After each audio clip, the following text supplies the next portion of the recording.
El recuerdo vuelve siempre al mismo momento, al olor de la carne, quemándose demasiado rápido, a las risas que no eran para mí, a la frase que cayó como una bofetada disfrazada de broma, que los pobres coman lo que sobra. En ese instante supe algo con una claridad dolorosa. No era solo una parrillada familiar. Era el día en que entendí exactamente qué lugar ocupaba yo en esa mesa y en sus vidas. El sol de la tarde caía pesado sobre el patio de la casa de mi hijo.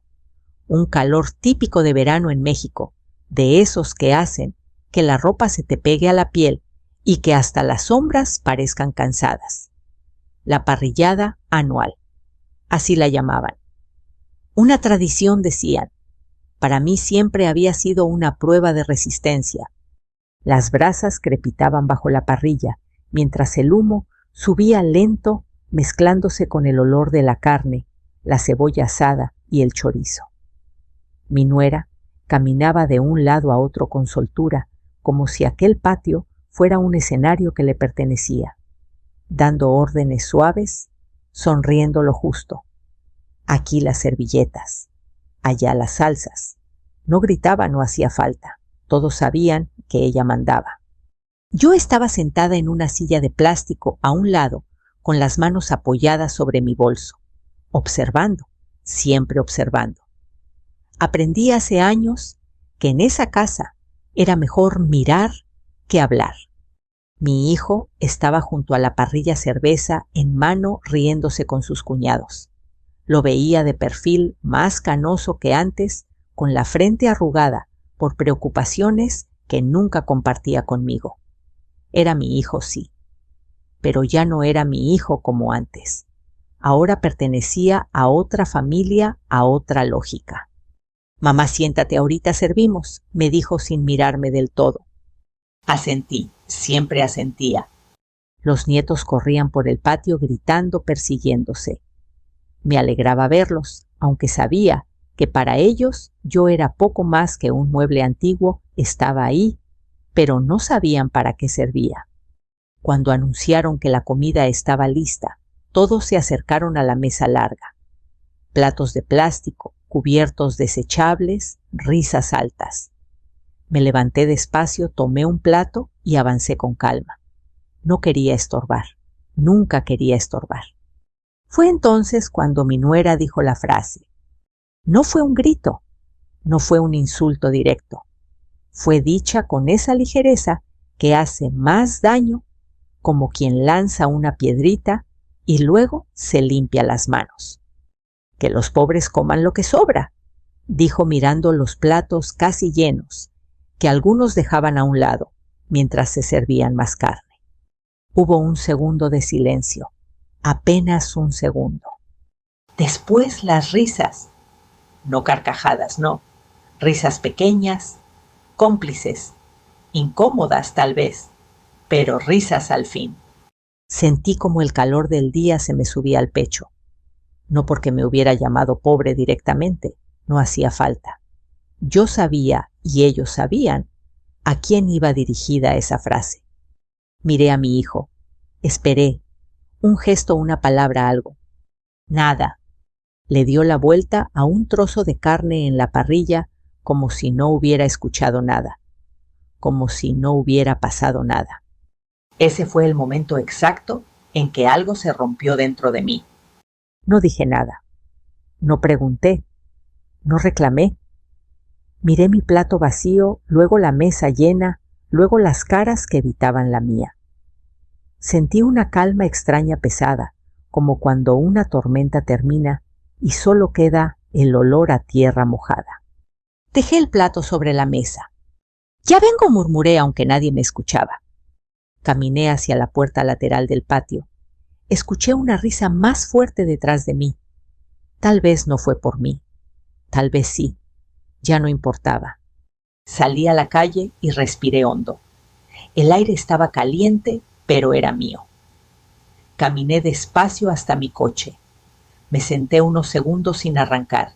Miré mis manos, temblaban apenas. No lloré. Conduje hasta mi casa un departamento pequeño, que siempre había sido suficiente para mí. Me quité los zapatos, me senté en la orilla de la cama y dejé el bolso a un lado. El silencio era profundo. Honesto. Pensé en los años, en todo lo que había dado sin pedir recibos, en las veces que defendí a mi hijo, incluso cuando no me defendía a mí misma, en los cheques firmados, en las llamadas al banco, en los no te preocupes mamá, luego vemos. Esa noche, mientras calentaba un poco de sopa que había hecho el día anterior, mi celular vibró. Un mensaje de mi hijo. Mamá, la empresa necesita tu inversión. Es urgente. Mañana hablamos. Leí el mensaje 2 veces, luego una tercera. Me senté a la mesa con la sopa frente a mí intacta. Afuera un perro ladraba. Algún vecino discutía. La vida seguía. Pensé en la parrillada, en la frase, en las risas. Tomé el teléfono con ambas manos. Escribí despacio, sin rabia, sin prisa. Nunca más. Envié el mensaje. Apagué el celular. Y por primera vez en muchos años, dormí profundamente sin el peso de tener que sostener a nadie más que a mí misma. A la mañana siguiente, desperté antes de que sonara el despertador. No fue por el ruido de la calle, ni por un sueño extraño. Fue esa sensación vieja, conocida como si el cuerpo supiera que algo importante había pasado y todavía no se atreviera a nombrarlo. Me quedé un momento mirando el techo, escuchando mi propia respiración. El cuarto olía a jabón de lavandería y a café viejo. En la cocina, la cafetera seguía ahí, esperando. Me levanté despacio, como si temiera que un movimiento brusco rompiera el pequeño equilibrio que había conseguido la noche anterior. Lo primero que hice fue prender el teléfono. No por ansiedad, por costumbre, por esa costumbre de madre de estar disponible aunque nadie esté disponible para una. Había 6 llamadas perdidas, 2 de mi hijo, 3 de mi nuera, una de un número desconocido. No devolví ninguna. Dejé el celular boca abajo sobre la mesa, como quien aparta una carta que no quiere abrir todavía. Preparé café. El olor llenó el departamento cálido familiar. Me senté junto a la ventana con la taza entre las manos. Afuera, un vendedor de pan anunciaba su carrito con una campanita. La vida como siempre siguió. Y yo empecé a recordar. No recuerdos bonitos, no. Esos llegan después cuando uno está en paz. Lo que llegó esa mañana fue la lista silenciosa de todo lo que había hecho por mi hijo sin que nadie lo anotara en ningún lado. Cuando él era niño, yo vendía comida en la calle. En la mañana tamales, en la tarde gelatinas. Me levantaba de madrugada con los ojos hinchados y los pies fríos, y aún así le planchaba su uniforme con cuidado como si el mundo pudiera cambiar solo por verlo limpio. Luego crecieron las necesidades. Libros, zapatos, transporte, y cuando su padre se fue, me quedé sola con el miedo y con la obligación. Nadie te enseña a criar a un hijo con las manos temblando, pero se aprende, a punta de cansancio. Mi hijo fue bueno para los números desde joven. Siempre rápido, siempre astuto. Va a llegar lejos, decían. Y yo, que ya había aprendido a callarme para no atraer mala suerte, solo sonreía. Cuando entró a la universidad, yo firmé papeles que ni entendía. Pedí préstamos con intereses que me daban vergüenza. Trabajé limpiando casas, cuidando niños ajenos, aguantando humillaciones pequeñas, esas que te tragan la dignidad poquito a poquito, porque en mi cabeza solo existía una idea: que él no repitiera mi vida. Por eso cuando conoció a mi nuera, yo hice lo mismo, sonreír y callar, aunque desde el principio hubo señales. La primera vez que fui a su casa nueva, la de ellos, mi nuera me miró el vestido como si fuera un error. Me ofreció agua sin hielo, como si hasta eso fuera un favor. Y cuando mi hijo me abrazó, ella se quedó quieta, con una sonrisa fina, esa sonrisa que no llega a los ojos. En ese tiempo yo todavía me decía, es joven, se va a acostumbrar. Como si el respeto fuera un hábito que se aprende por repetición, como si la falta de respeto fuera un malentendido. Pero no era un malentendido, era un estilo. Con los años, la manera en que hablaba fue cambiando. Ya no era solo fría, era directa, pero siempre con un tono educado que confundía a los demás. Si yo me quejaba, quedaba como exagerada. Si yo respondía, quedaba como conflictiva. Y mi hijo siempre encontraba la manera de no estar en medio. Se iba por agua, se metía al baño, revisaba el celular, cambiaba el tema. Ese silencio fue creciendo hasta hacerse costumbre. Y sin embargo, yo seguía ayudando. Porque así somos muchas madres. Porque a cierta edad una no ayuda porque le sobren cosas, sino porque todavía cree que su amor puede sostener lo que otros no saben cuidar. Cuando la empresa de mi hijo se estaba formando, él llegó un día a mi departamento con los hombros caídos, con esa cara de niño que aún se asomaba cuando estaba desesperado. Mamá, es que si no compro ese equipo me quedo atrás, y si me quedo atrás ya no levanto. Me explicó lo de los contratos, lo de los clientes, lo del crecimiento. Yo entendí lo básico. Necesitaba dinero, no un poquito, mucho. Yo no tenía mucho. Tenía lo que junté trabajando. Tenía mi ahorro para emergencias. Tenía lo que me quedaba de una herencia pequeña que mi mamá me dejó guardada como quien guarda una veladora para cuando se apague la luz. Te lo voy a regresar, mamá. Te lo juro, dijo. Y yo le creí, no porque fuera ingenua, sino porque era mi hijo. Al principio fue solo un préstamo, después solo una garantía, luego solo una firma para que el banco confíe, y yo firmaba. Con miedo, sí, pero firmaba.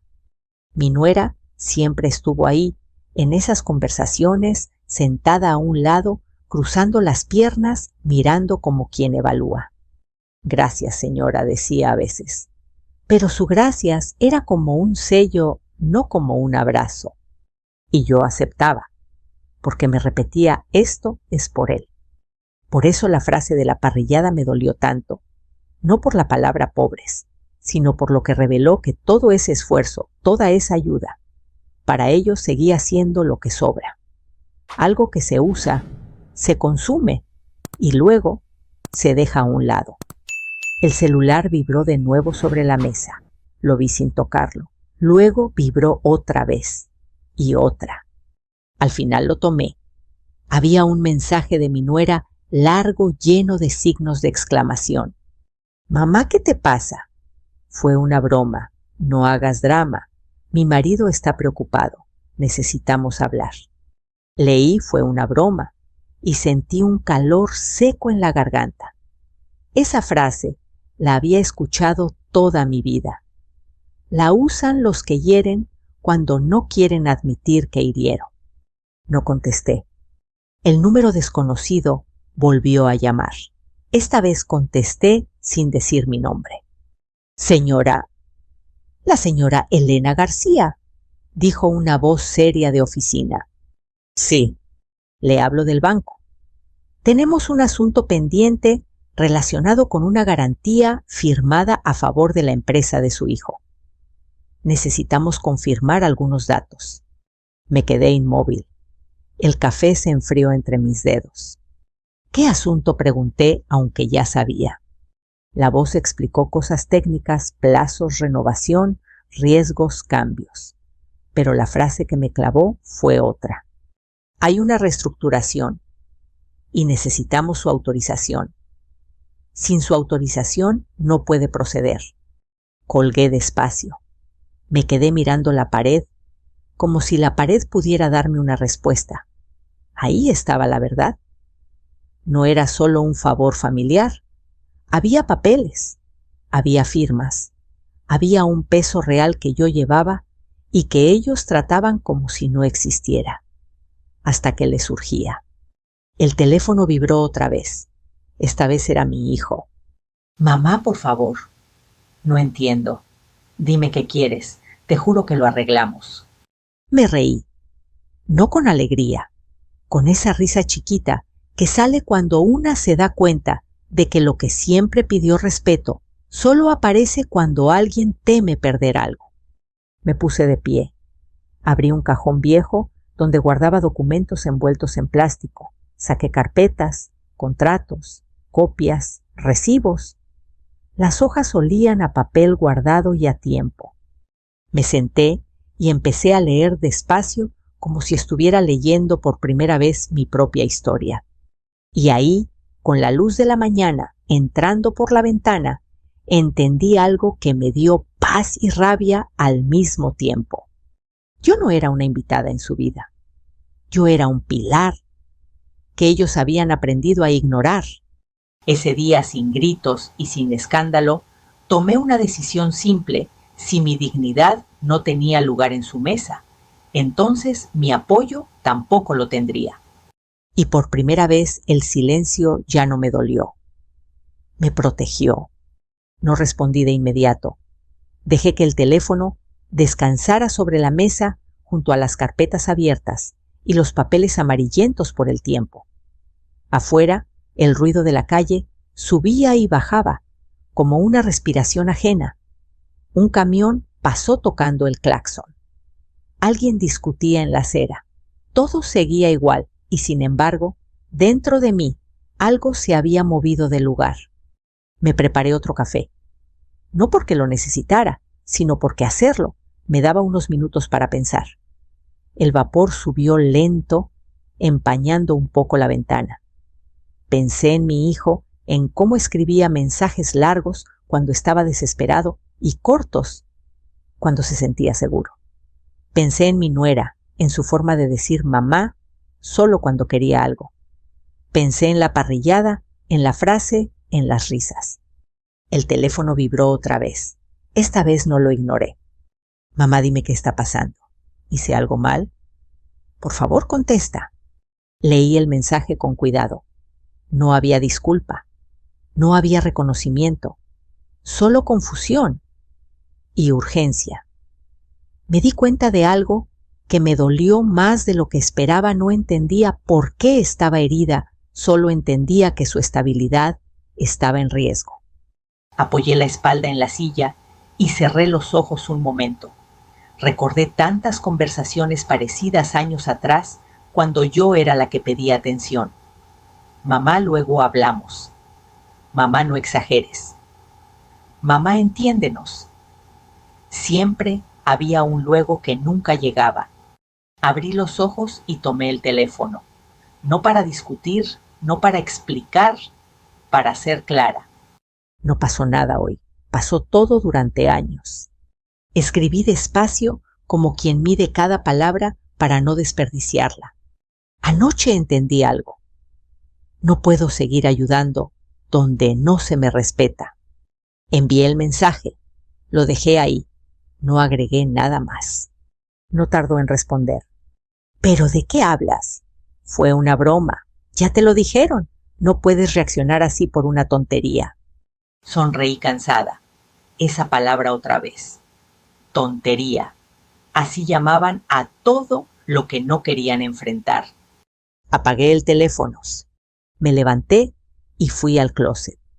Saqué una bolsa grande y empecé a guardar documentos con calma, contratos de préstamo, estados de cuenta, cartas del banco. No era una mudanza, era una preparación. Como cuando una se organiza antes de un viaje largo, sabiendo que no volverá pronto. Mientras acomodaba los papeles, me vino a la mente una escena de años atrás. Mi hijo joven, sentado en esa misma mesa donde ahora yo revisaba documentos. Tenía los ojos brillosos llenos de sueños. Mamá, esto es solo el principio. Cuando me vaya bien, tú no te vas a preocupar por nada. Yo había reído orgullosa. Nunca le dije que no esperaba nada a cambio. Solo respeto, solo un lugar digno. El sonido del timbre me sacó del recuerdo. Me sobresalté. No esperaba visitas. Miré por la mirilla, era mi nuera. De pie, brazos cruzados, el rostro tenso. Detrás mi hijo mirando al suelo. No abrí. Escuché cómo tocaba de nuevo más fuerte. Mamá, sabemos que estás ahí, dijo ella, con esa voz controlada que usaba cuando estaba molesta. Tenemos que hablar. Me apoyé contra la puerta. Sentí el frío de la madera en la espalda. Por un segundo estuve tentada a abrir, a explicar, a arreglar. Esa tentación vieja de madre que cree que todo se puede solucionar con palabras. Pero recordé la mesa, el plato, la frase. No abrí. Esto es muy inmaduro, continuó ella. No puedes dejarnos así justo ahora. Justo ahora. Ahí estaba. No nos lastimaste, no te lastimamos. Solo nos dejaste así. Mi hijo habló entonces con voz baja. Mamá, por favor, solo dinos qué quieres. Respiré hondo. Me acerqué a la puerta sin abrirla. Quería respeto, dije clara. Y eso no se pide cuando ya es tarde. No respondieron de inmediato. Escuché cómo se movían, cómo se miraban entre ellos, aunque no los veía. Finalmente, mi nuera habló otra vez. No exageres, nadie te faltó al respeto. Sentí una presión en el pecho, no de rabia, de tristeza, porque entendí que no lo verían. No ahora. Ya no tengo nada más que decir, respondí. Todo lo demás es con los abogados. Hubo un silencio largo, luego pasos alejándose, el ascensor cerrándose. Me quedé quieta, escuchando hasta que el edificio volvió a su sonido normal. Volví a la mesa y me senté. Mis manos estaban firmes, no temblaban. Eso me sorprendió. Encendí el teléfono. Tenía varios mensajes nuevos. No los leí. Abrí el correo electrónico y busqué el contacto que había guardado años atrás, casi olvidado el contador que me ayudó cuando firmé los primeros papeles. Luego el abogado que revisó los contratos por si acaso. Escribí un correo sencillo. Necesito revisar mi situación legal con los préstamos y garantías a la empresa de mi hijo. Quiero proceder de forma clara y definitiva. Lo envié. Después escribí otro. Por favor, comuníquese con el banco. Quiero retirar mi garantía conforme a lo que marca el contrato. No era una amenaza, no era un castigo, era un acto administrativo, limpio, legal. Me quedé mirando la pantalla un momento antes de cerrarla.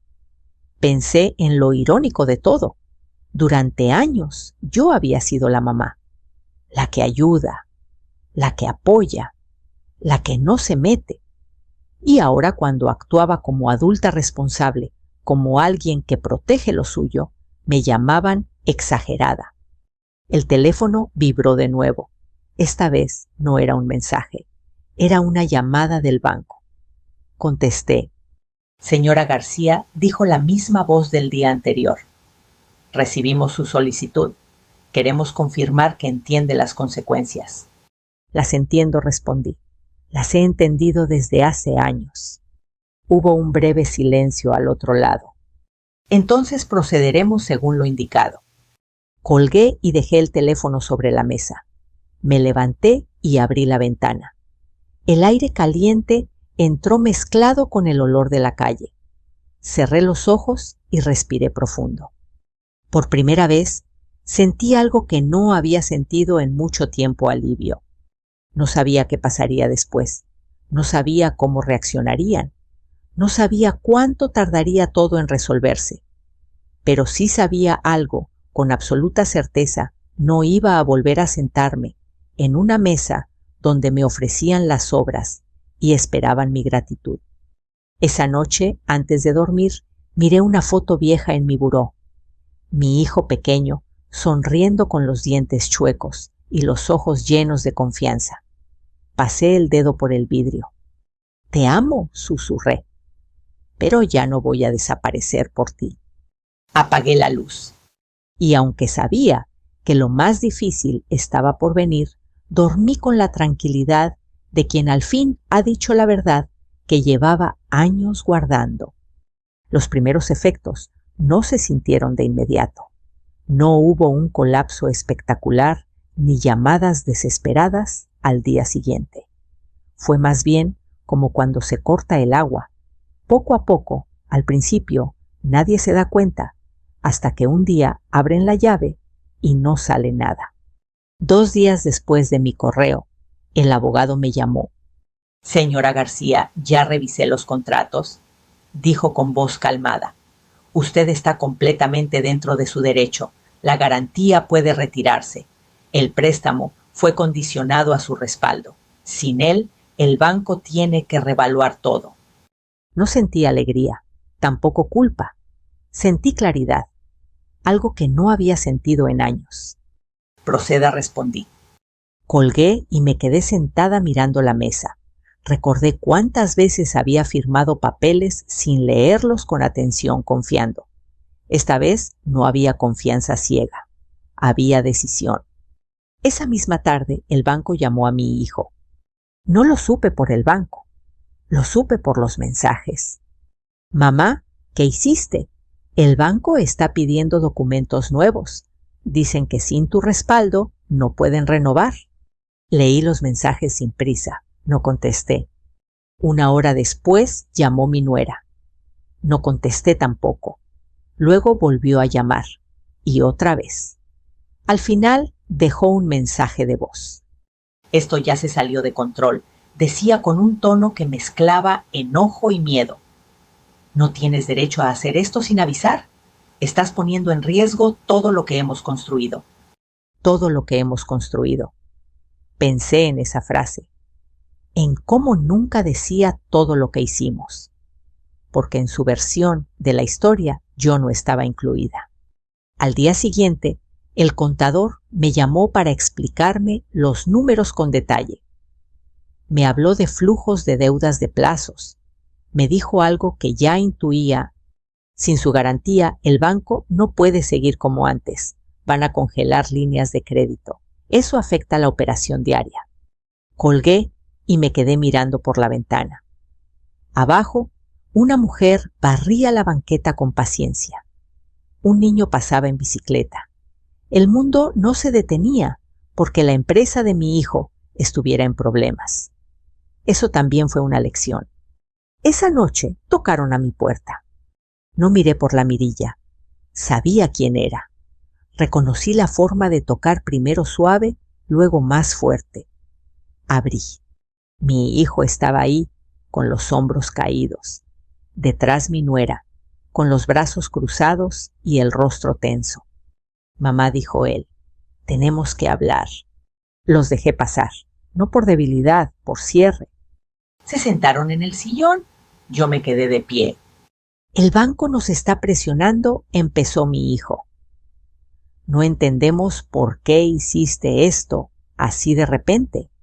«No fue de repente», respondí. «Fue después de muchos años». Mi nuera intervino rápido. «No puedes usar el dinero para castigarnos. Eso no se hace en una familia». La miré con calma, sin odio, sin miedo. «Yo no estoy castigando a nadie», dije. «Estoy dejando de sostener algo que no me reconoce». «Pero somos familia», alzó la voz. «Eso se habla». «Lo hablé muchas veces», respondí. Solo que nunca escucharon. Mi hijo bajó la mirada. «Mamá, si pierdo la empresa». No terminé de escucharlo. Levanté la mano despacio. «Tu empresa no se pierde por mí», dije. «Se pone en riesgo porque dependía de algo que nunca respetaron». Hubo un silencio pesado. Mi nuera respiraba rápido. Mi hijo se frotaba las manos. «¿Qué quieres?», preguntó él al fin. «Dinos qué quieres y lo hacemos». Esa pregunta la había esperado años. «Quería respeto antes», respondí. Ahora quiero tranquilidad. Mi nuera se levantó de golpe. Esto es injusto, dijo. Por una frase, por una broma. No fue una frase, la interrumpí. Fue una forma de verme. Y eso no cambia con disculpas tardías. Se quedaron callados. No sabían qué decir porque no había negociación posible. El dinero por primera vez no servía para tapar lo que faltaba. Se fueron sin despedirse. A la mañana siguiente, el banco convocó a mi hijo a una reunión urgente. Luego vino otra. Después, otra más. Los plazos se acortaron. Las condiciones cambiaron. Los proveedores empezaron a preguntar. Los empleados a murmurar. No porque yo llamara a nadie. No porque yo hablara mal. Sino porque cuando el dinero deja de fluir, la verdad empieza a notarse. Una semana después, mi abogado me llamó. La empresa está buscando otras opciones, me dijo. Inversionistas externos. Pero eso significa perder control. Sonreí apenas, no por venganza, por ironía. Durante años habían tenido control sobre mí sin pedir permiso. Ahora temían perder el suyo. Esa noche cené sola. Pan, queso, un poco de fruta. Nada especial, pero comí tranquila, sin risas falsas, sin frases venenosas. Pensé en algo que mi madre solía decir: el dinero no habla, pero cuando se va grita. Y ahora por fin estaban escuchando. Los días siguientes fueron una procesión silenciosa de mensajes y llamadas que no contesté. No por crueldad, sino porque ya había dicho todo lo que tenía que decir. El resto era ruido. Aprendí con los años que cuando una mujer mayor guarda silencio después de hablar claro, no es debilidad, es límite. Aún así vinieron. Primero fue mi hijo. Llegó un martes por la tarde, cuando el sol empezaba a bajar, y el edificio se llenaba de sombras largas. Lo vi desde la ventana caminar despacio, como si cada paso le pesara. Traía la misma camisa de la parrillada, ahora arrugada. Me dolió verlo así, pero no abrí de inmediato. Me senté en la mesa y esperé a que tocara. Tocó, una vez, luego otra. Abrí. Mamá dijo apenas: ¿puedo pasar? Asentí y me hice a un lado.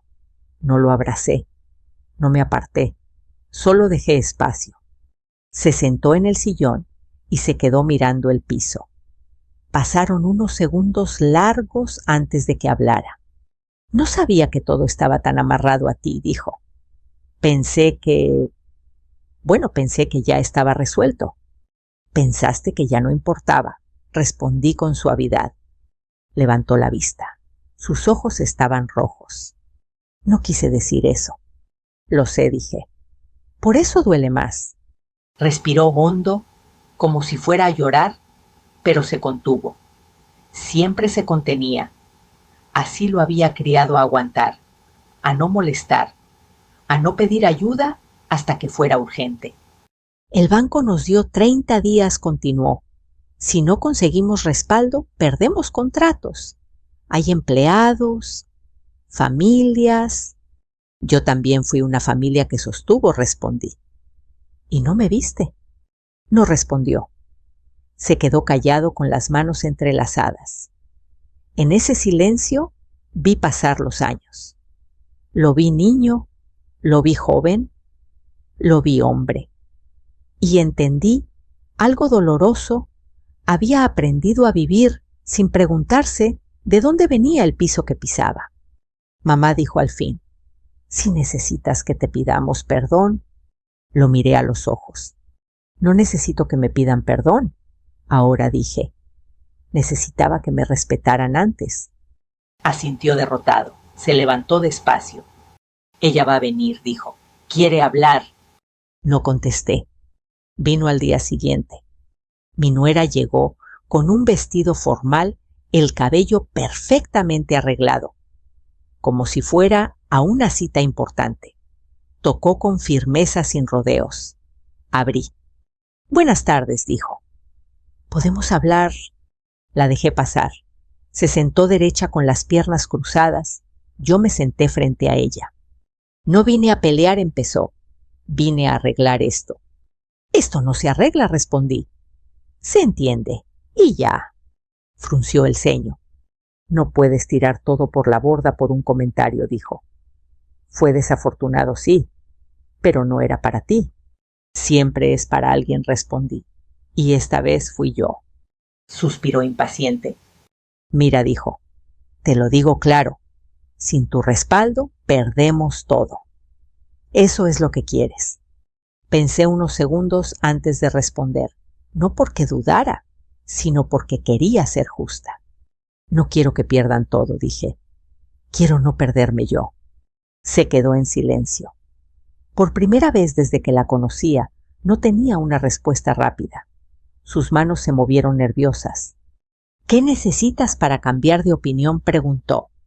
Ahí estaba, el intento final de negociación. Nada respondí. No voy a cambiar de opinión. Su rostro se tensó. Esto es egoísta, dijo. Después de todo lo que hicimos por ti. La miré con calma, sin levantar la voz. No me hicieron un favor, dije.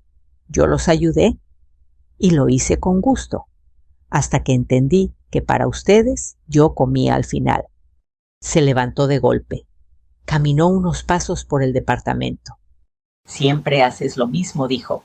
Te haces la víctima. Me levanté también. No soy víctima, respondí. Soy consecuencia. Me miró como si no entendiera. Tomó su bolso.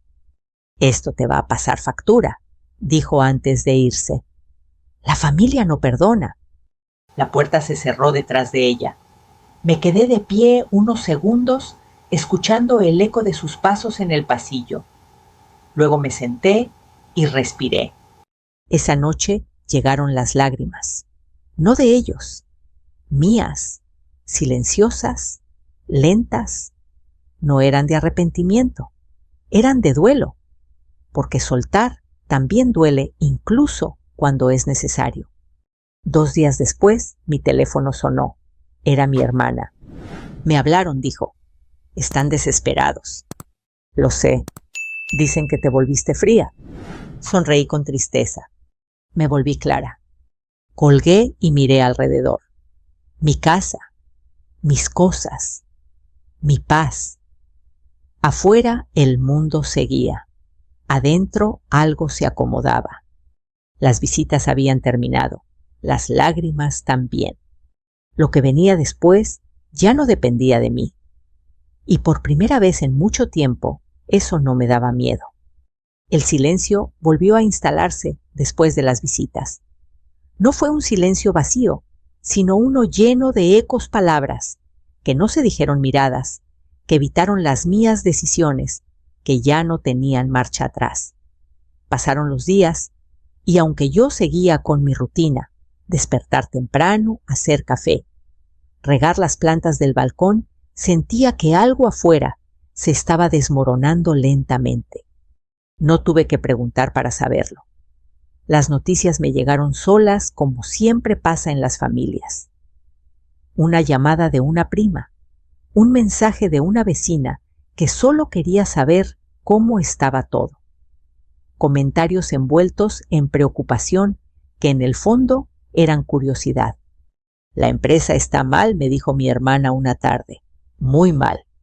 No respondió cuando le pregunté cómo lo sabía. No hacía falta. En un pueblo, en una familia, los problemas nunca son realmente privados. Supe que el banco había congelado una línea de crédito importante, que los proveedores empezaron a exigir pagos adelantados, que un contrato grande se había detenido hasta nuevo aviso. Palabras elegantes para decir que la confianza se estaba agotando. Mi hijo empezó a llamar menos. Cuando lo hacía, su voz sonaba cansada, opaca. Ya no pedía, informaba, como si contarme lo que pasaba fuera una forma de alivio. Estamos buscando inversionistas, me dijo una noche. Gente de fuera. Eso cambia muchas cosas, respondí. Sí, dijo. Pero no hay opción. Colgamos sin despedirnos. Pensé en lo irónico de todo. Durante años, ellos habían tenido a alguien de dentro sosteniéndolos sin cuestionar, sin exigir reconocimiento. Ahora, al buscar ayuda afuera, tendrían que rendir cuentas, mostrar números, aceptar condiciones, escuchar órdenes. Eso también era una pérdida. Una mañana, mientras hacía el mercado, me encontré con un antiguo empleado de la empresa. Me saludó con respeto, con esa mezcla de incomodidad y lealtad que tienen quienes saben más de lo que dicen. Las cosas están tensas, comentó. Se habla de recortes. Sentí un nudo en el estómago. No por culpa, por tristeza. Siempre supe que mis decisiones tendrían consecuencias más allá de mi familia, pero también sabía que no podía seguir cargando con un sistema que se sostenía sobre mi silencio. Lo siento, dije. No es su culpa, respondió. Todos sabíamos quién ponía el respaldo real. Esa frase me acompañó todo el día. ¿Quién ponía el respaldo real? No solo económico, emocional, moral, invisible. Con el paso de las semanas, mi nuera dejó de llamar. Su nombre desapareció de mi pantalla. Supe por otros que estaba irritable, que discutía con mi hijo, que culpaba a todos, menos a ella misma. Perdió esa seguridad con la que caminaba por la casa, esa manera de hablar, como si todo estuviera bajo control. Mi hijo, en cambio, envejeció de golpe. Así me lo describieron. Ojeras, espalda encorvada, silencios largos. La presión hace eso, te quita la arrogancia y te devuelve a lo esencial. Un día me llamó temprano. Mamá dijo, ¿te acuerdas cuando me ayudaste la primera vez? Sí. Yo tampoco pensé que llegaría tan lejos, continuó. Creí que siempre habría una red. Guardé silencio. No porque no tuviera nada que decir, sino porque ya lo había dicho todo. La red eres tú, agregó. O eras. Esa frase me dolió y me confirmó al mismo tiempo que había hecho lo correcto. Nadie debería vivir siendo la red de seguridad de otros a costa de su propia dignidad. Ahora tenemos que aprender a caminar solos, respondí. No hubo reproche en mi voz, tampoco orgullo, solo verdad. Colgamos y me quedé sentada un rato largo mirando mis manos. Pensé en lo que se pierde cuando se pierde el respeto. No solo dinero, se pierde confianza, se pierde cercanía, se pierde la posibilidad de compartir sin miedo. También pensé en lo que se gana. Desde que dejé de ir a esa casa, mis domingos eran distintos, más tranquilos, a veces solitarios, sí, pero honestos. Cocinaba para mí, leía, caminaba sin prisa. Ya no medía mis palabras ni mis gestos. Esa paz tenía un precio y lo había pagado. Una tarde encontré una carta en el buzón. No era de mi hijo, era del abogado. Me informaba que la empresa había aceptado condiciones con un grupo externo. Nuevos socios, nuevas reglas. El control familiar se diluía. Leí la carta 2 veces, luego la guardé en un cajón. No sentí triunfo, sentí cierre. Porque lo que realmente se había perdido no era una empresa. Era una ilusión, la de que el amor familiar puede sobrevivir cuando se alimenta del desprecio. Esa noche me senté en el balcón con una taza de té. El cielo estaba claro, las luces de la calle encendidas. Pensé en todo lo que había sostenido sin darme cuenta de cuánto me costaba. Y comprendí algo importante: perder también es una forma de ordenar la vida. A veces hay que dejar que las cosas caigan para ver qué queda en pie. Yo seguía en pie, y eso para mí ya era suficiente. El tiempo hizo lo que siempre hace, acomodó las cosas sin pedir permiso. No las arregló, no las volvió bonitas, pero las puso en su lugar. Pasaron meses. El calendario avanzó sin preguntar si yo estaba lista.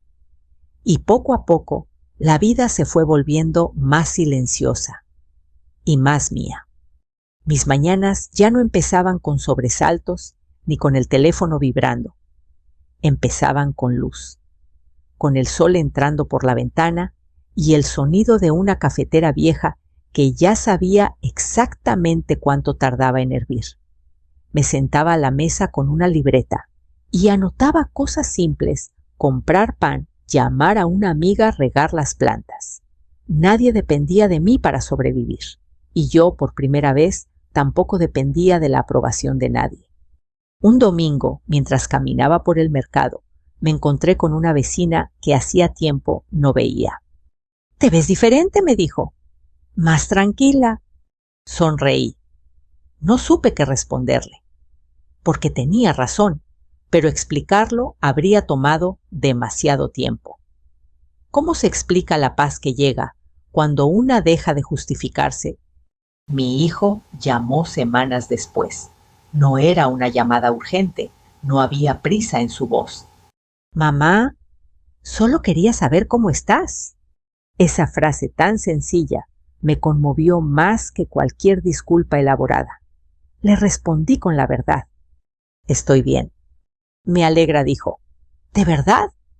Hablamos poco, del clima, de cosas pequeñas. No mencionó la empresa, yo tampoco. Al despedirnos, hubo un silencio breve. «Quería decirte algo», agregó. «He estado pensando mucho». Esperé. «No entendí a tiempo lo que significaba respetarte», dijo. «No supe verte». Cerré los ojos un instante, no por dolor, por reconocimiento. «Gracias por decirlo», respondí. «Eso importa». No hablamos de perdón. No hacía falta. A veces entender es más importante que reconciliar. Mi nuera no volvió a aparecer. Su nombre dejó de circular en las conversaciones familiares. Supe por otros que seguía molesta, que hablaba de traiciones y exageraciones. Ya no me dolía. Comprendí que algunas personas solo saben mirar el mundo desde el lugar donde están paradas. Y yo ya no estaba ahí. Un día encontré una caja vieja mientras ordenaba el closet. Dentro había cartas, fotos, recibos. Mi vida entera resumida en papeles. Vi a la mujer que fui joven, cansada, esperanzada. Vi todo lo que había dado sin pedir nada a cambio. Cerré la caja con cuidado y la devolví a su lugar. No para olvidarla, para honrarla. Me di cuenta entonces de algo esencial. No me había vuelto dura, me había vuelto clara. Y la claridad a cierta edad es un regalo que una se hace a sí misma.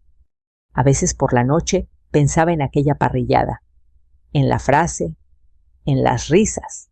Ya no me ardía el pecho, ya no revivía el momento con rabia, lo veía como un punto de quiebre necesario, el instante exacto en que dejé de sentarme a una mesa donde mi dignidad no tenía lugar. No me hice rica cuando retiré mi apoyo. Me hice rica cuando dejé de pagar con mi dignidad. Y esa riqueza nadie me la podía quitar. Si llegaste hasta aquí, tal vez esta historia tocó algo en ti. Tal vez te recordó una comida familiar donde te sentiste invisible.